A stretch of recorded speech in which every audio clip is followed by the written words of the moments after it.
2024 is the best time it has ever been to be a non-technical founder, and now I have the data to prove it. There are now more non-technical founders running technology startups valued at over $1 billion than there has ever been before. If you want to run a unicorn, invest in one, or have a unicorn CEO as your client, then this video is for you. There's this really cool lady called Eileen Lee, and she is a very renowned Silicon Valley venture capitalist, and she used to work at Kleiner Perkins, and now she has set up her own firm, Cowboy Ventures. I think it raised 95 million in their last funding round, but they've been around really for a while. And Eileen Lee, she actually coined the term unicorn. She is the one who first described startups, so young companies that are less than 10 years old and that are valued at over $1 billion. She's the first one that called them unicorns. And when she came up with this term in 2013, she was using unicorn to only describe startups in the US, but obviously that term has now spread and become, pretty international. So what's interesting is that in 2013, her company, Cowboy Ventures, researched the unicorns in the US. She wanted to know, what are the unicorns doing and who is running them and what are the trends, what are the patterns? And this is super important because that list, that original unicorn list, has really defined how we see tech startups and how we see tech founders as well. So it's been really important in shaping how we see things, and that perception basically needs to change because we've now got new data. So first of all, before we look at the new data, let's look at what happened in 2013. So let's go back to 10 years ago. What were you doing 10 years ago? 10 years ago, 2013, I was just about to go to Chicago booth to do my MBA after having lived in India for a year. So that's what I was up to. Eileen Lee, she was already a renowned venture capitalist at that point, and she was researching the unicorns. So 10 years ago, she found that there were 39 unicorns in the US.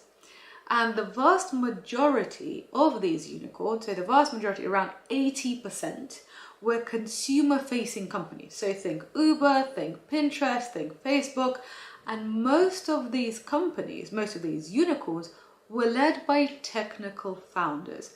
And also, at the time, there were no female co-founders of unicorns, so not great. And honestly, 2013, that unicorn batch, that was the era of the tech bro. So 33% of unicorn founders went to Stanford, and most of them had technical degrees. So let's think of, the tech bro era. It makes me think of Travis Kalanick, the co-founder of Uber, who got fired from his own company for sexual harassment and all sorts of other horrible things.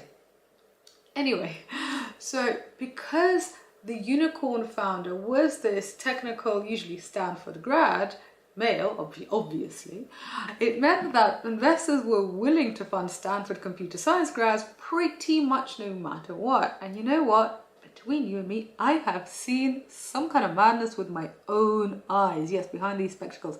Because, for example, I know several young and brilliant Stanford dropouts who literally got millions of dollars in funding for an idea, which they spectacularly failed to execute because, they had no experience of being adults. So what do you think happened when they got millions? Well, exactly what you think, nothing good. Anyway, I digress. Having said all of this stuff about uni dropouts, in general, most unicorn founders back then in 2013, as today, they were in their late 30s when they started their companies. So that trend basically continues. So the college dropout turned billionaire story is really, really rare. In general, you need life experience and you need business experience to create a successful company. And this should be obvious. So if you are watching this and you're feeling sorry for yourself that, you've let life go by and you're like 45, just stop it. It is not true, and I have the data to prove it. So let's go with it. Let's get on with it. The time is now. And now, my dear smart person, let's have a look at what's happening in the unicorn list today. Well, now there are 523 unicorns on the list. That is 14 times more than 10 years ago. And this is massive, massive growth. So 78% of today's unicorn companies are enterprise companies. Isn't that interesting? This is directly opposite to what it was 10 years ago. Because remember, on the first list, the majority were consumer-facing companies, and today that trend has completely reversed. It's a complete 180. Today, it's almost 80% B2B companies. And my dear smart people, as a founder of a company called Tech for Non-Techies, this next bit is what I found so exciting. So listen up. I'm going to quote directly from the research, so there'll be a lot of stats. I'm just going to read this. About 40% of co-founders are non-technical. 60% majored in a STEAM field, 25% in business, 15% in humanities, and this is a big change. Back in 2013, 90% of CEOs had technical degrees. This bucks the founders must be technical stereotype. And according to People Data Labs, just a third of founders previously held software engineering roles. Wow. And now let's dissect this change and see what it means for founders, for investors, and also for people who are serving the tech ecosystem, so like the lawyers, the bankers, the accountants. So firstly, I believe that there is a correlation between the rise of enterprise software companies in the unicorn list and of non-technical founders as unicorn CEOs or unicorn founders. So a B2C company like Uber or like DoorDash, it grows through digital advertising, and mostly these apps, they have to get users via Facebook. So if you think that something just goes viral by itself, that's not a thing. Virality is a myth. Do not believe in it. Because yes, things go viral, but only after there has been a really experienced and frankly well-paid growth hacking team that has been experimenting with the product and experimenting with marketing for quite a while. And that requires spend and that requires money. So things do go viral, but not by themselves. Virality is a product of a lot of work and frankly a lot of investment. So if you run a consumer company, if you run a consumer app, you are going to be getting most of your users via Facebook advertising. So the latest data that I've seen, about 80% of app users come via Facebook ads. So no wonder Mark Zuckerberg is so rich. And I've done both. So I used to run a retail tech company, and one of our tech products was a consumer app. And so we ran Facebook advertising. And so I've done that. But I have also done enterprise sales. So for my company today, Tech for Non-Techies, yes, consumers can buy courses. And actually, if you're interested in Tech for Non-Technical Founders, there is a Tech for Non-Technical Founders course on the website, techfornontechies.co, so just check it out. But we get most of our revenue from corporate consulting. So mostly it's setting up education programs for major corporates and, now I'm proud to say, also government. So as I was saying, I have done Facebook advertising and I've done enterprise sales. And they are really, really different skill sets, because enterprise sales is relationship sales. You have to meet your target customers, you have to talk to them, you have to listen to what's on their minds, and then you have to offer a tailored solution to solve their problem. And you have to really build these very deep relationships. It's a highly personal business, very, very human. B2C is Facebook marketing, which is a very metric-driven approach, and you don't even have to interact with humans if you don't want to. So you can get a creative person or an advertising agency to make the actual advert, so like the video or the image, and then you program that creative to target your market. Then basically just insert dollars, and then you track your campaign, and you literally get dashboards, you get analytics, you're looking at see-through rates, click-through rates, so you can see where people are clicking, what people are interested in, and then you basically just add money to where people are clicking most, or where people are watching most.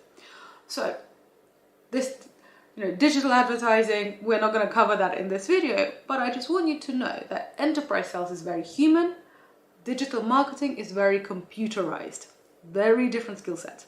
Deeply technical people are typically not as good at relationship building as their non-technical counterparts, which is why I do believe that there is this correlation of enterprise software and non-technical founders in the latest unicorn list.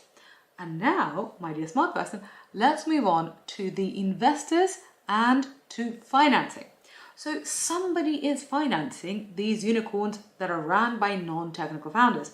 And those somebodies are writing very large checks. This means that the investor mindset has already changed at the very highest levels towards non-technical founders. But this attitude is yet to trickle down everywhere. So for example, I spoke to the head of an angel investment network in London just a few months ago, so kind of mid last year, mid 2023, and he proudly told me that the angel investment network that he runs literally does not allow pitches by non-technical founders. Well, my answer to that is, if the top venture capitalists in Silicon Valley are doing it, it might be time to change that strategy, because those people are making billions of dollars. So if you want to make money, maybe following them might be a good idea sometimes.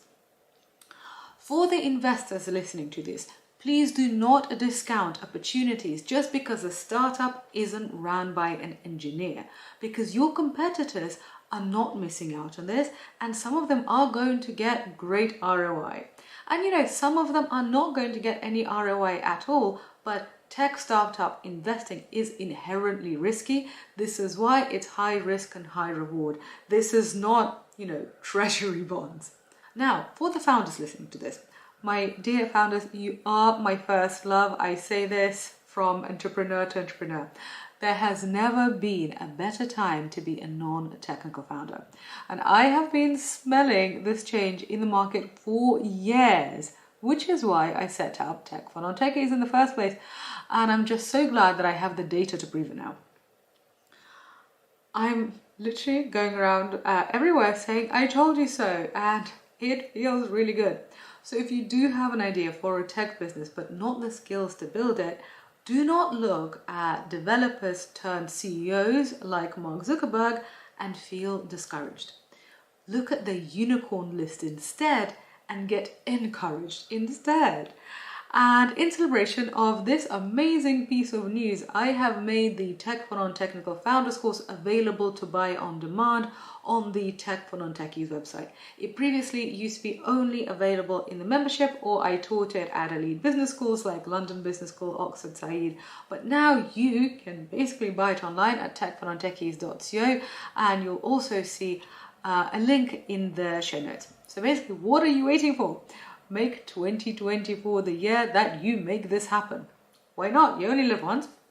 Okay, now let's dive into what this change means for the tech ecosystem. So the people who support the ecosystem, like the bankers and the lawyers and the accountants.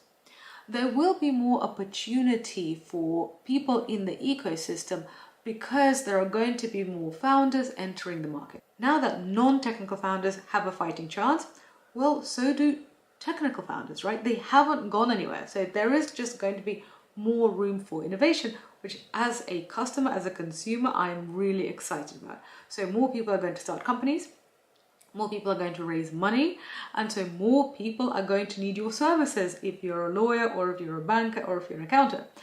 But to capture this opportunity, you have to be the strategic advisors that those people decide to go to, because they are going to have choice. We're all living in competitive marketplaces.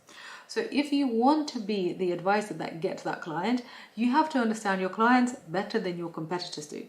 So learn to speak tech, learn how to ask these founders the right questions, understand what product strategy is and why that's different to business strategy, and basically, that will allow you to really get inside your clients' minds, and that will allow you to build long-term client relationships.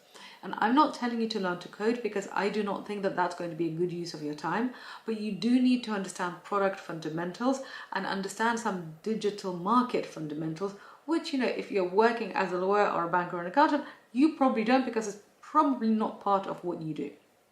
So another thing is that your clients are probably going to look different to what you might hold as a stereotype. Because instead of a young tech bro in a hoodie, you might be faced with a sensible looking business person in their 40s who is using technology to solve a business problem. Okay, that's a really, really different image. And frankly, it might be somebody you feel much more comfortable with because they might have more similarity to you than basically a computer science dropout, right? And you can learn a lot of these tech and product management fundamentals on this channel and also on the Tech for Non-Techies podcast. There are around 200 episodes on the podcast now, and it's a free way to learn, so I highly recommend that you go check that out. And so now let's get back to this unicorn research, because there is something else that I wanted to share all of you. So in this research, there's really interesting data on where founders worked before. So listen up. Many founders have previously worked in tech, but they're not technical necessarily. So some are, some aren't. Also, most unicorn founders have had some sort of entrepreneurial experience, and that experience might not look remotely relevant at first glance, but it matters. So listen to this, I'll show you what I mean. Because I've actually seen this thing amongst my students. So I'm seeing that this unicorn list, it reflects what I am seeing as somebody who advises founders and investors. So amongst my students who have been the most successful founders, non-technical founders of tech companies, most of them had already created a business. So for example, one of my students is a wonderful woman called Dr. Marilyn Sandor, and she's a dentist who created a telehealth company. So she was, during COVID lockdowns, obviously she couldn't go and see her patients because, social distancing. So she created an app to treat her patients remotely during COVID, and her patients loved it. And now, other dentists want it too. So it's scaling across the United States. So it's a great success story. But listen to this, Dr. Sandor was already running a dental practice. So she didn't work in a hospital. She was not a dentist working in a hospital or somebody else's practice getting a salary. She was a businesswoman who had created her own practice. So she knew about marketing, she knew about sales, she knew about hiring, she knew about cash flow management, and had lots of entrepreneurial skills. So she needed to add tech knowledge and add it to her existing knowledge that she had as a businesswoman. And yes, this took some work, but this wasn't a huge hill to climb, especially because I taught her, and the Tech for Non-Technical Founders course is super clear and easy to understand. And that's the one that I've made available for you to buy too. That's the same one that she took. And by the way, if you want to listen to her journey and what she learned, I've interviewed her for the Tech for Non-Techies podcast, and she shared her journey of going from dentistry to being a tech founder. It's episode 142. It's literally called From Dentist to Tech Founder. So it's on Apple, it's on Spotify, it's on wherever you get your podcast. So I highly recommend that you have a listen if you have entrepreneurial plans. Okay, so basically when I see a banker or a management consultant with an MBA, with a tech idea, I honestly get worried, because these people, they often underestimate how hard entrepreneurship is even before you add any technology aspect to it. And I have sympathy for that because I used to work in a private equity firm and I have an MBA from Chicago Booth. So I literally do have that background, and I would say that I underestimated how hard entrepreneurship was, because, in private equity, they work you really, really hard. But it is nowhere near the same thing. And also kind of the emotional strain is nowhere near the same thing. So my advice to you is, if you are working, especially in a super kind of prestigious field or a really prestigious job where you have a big brand behind you, I don't know, like McKinsey or Goldman Sachs or Ogilvy or whatever, I would say to you, start a side hustle today, even if you don't need the money.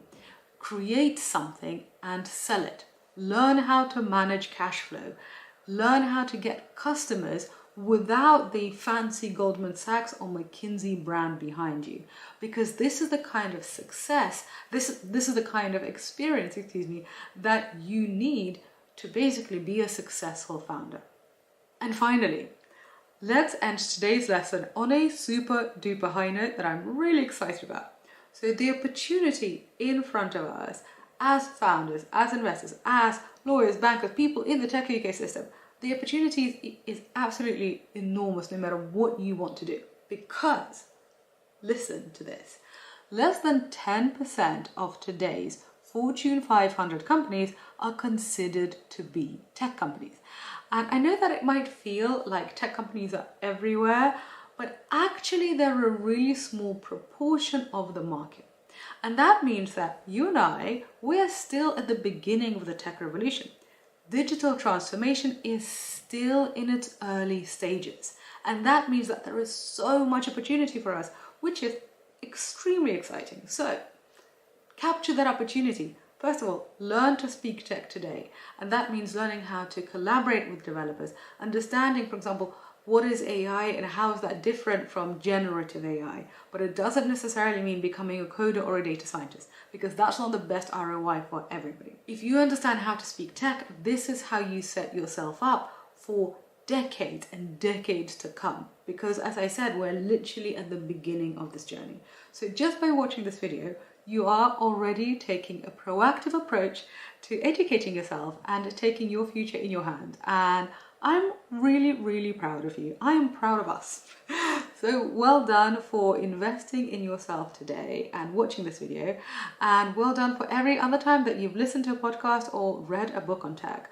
You are smart and you are making a long-term investment in your future. So well done. Thank you for watching. If you liked this video, then press like, maybe share it with your friends, and then subscribe to get more. Have a wonderful day.